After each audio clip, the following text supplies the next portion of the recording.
Ƙasar Jamhuriyar Musulunci ta Iran ta dakatar da aiwatar da yarjejeniyar da ta cimma da ƙasar Amurka.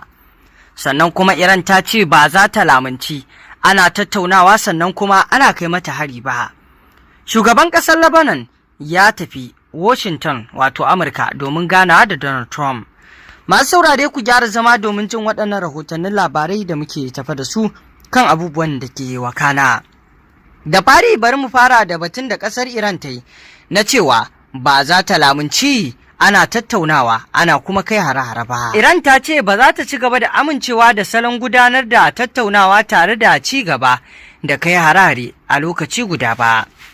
Ta mai gargaɗin cewa idan Amurka ta ci gaba da yakin cikin kwanaki biyu ko uku masu zuwa za ta ɗauki matakin wato mayar da martani mafi tsauri nan ba da jimawa ba, babu sani babu sabo. Mai ba jagoran addinin Iran shawara kan harkokin soja Mohsin Raza'i shine ya bayyana hakan a wata hira da ya yi da gidan talabijin, inda ya ce manufar ana tattaunawa ana kuma kai yaƙi ta zo ƙarshe. Ya ƙara da cewa Iran tana mutunta gwamnatoci da al'ummomin duniya, amma za ta ci gaba wato da farmaki kan sojojin Amurka da sansanoninsu idan rikicin ya ci gaba. Raza'i ya ce Iran na nuna taka tsantsan ne saboda tsoron rikicin ya bazu zuwa wasu yankuna, yana mai cewa hakan na iya wato haddasa sabbin rikice-rikice tsakanin ƙasashe daban-daban, ciki har da Turkiya da Isra'ila, China da Taiwan da kuma wato Rasha da Turai. A cewarsa, Iran ba ta son wato ganin yankin ya fada cikin wani babban rikici. Ya kuma yi kira ga al'ummomin yankin da su taimaka wajen hana rikicin ƙara kamari, yana mai cewa batun yaƙi abu ne mai matuƙar muhimmanci. Raza'i ya gargaɗi Amurka da cewa ta yi tsammanin sabbin hare-haren makamai masu linzami idan rikicin ya ci gaba. Haka zalika, kamar yadda muka ambata muku, ƙasar Iran dai ta bayyana cewa ta dakatar da aiwatar da yarjejeniyarta da ta cimma tsakaninta da Amurka.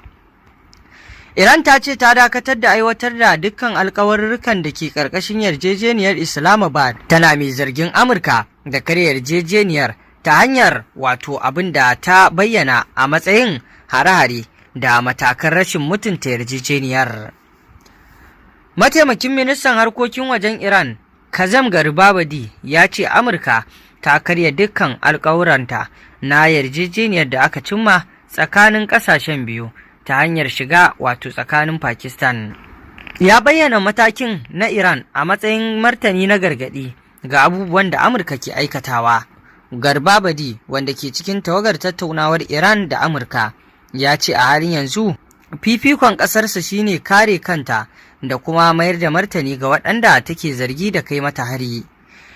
An cimma yarjejeniyar Islamabad ne domin kawo ƙarshen yakin da ake fama tsakanin Iran da Amurka na dindindin.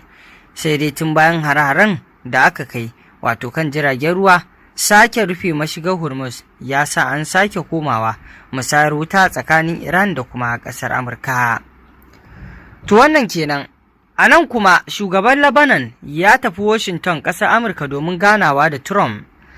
Shugaban ƙasar Lebanon Joseph Aoun ya bar wato birnin Beirut zuwa Washington, inda ake sa ran zai gana da shugaban Amurka Donald Trump kamar yadda fadar shugaban ƙasar ta sanar.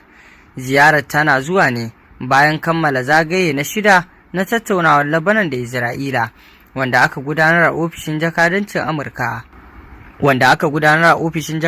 Amurka da ke Rome a Italiya a wato ranakun 13 da 14 ga watan Yuli.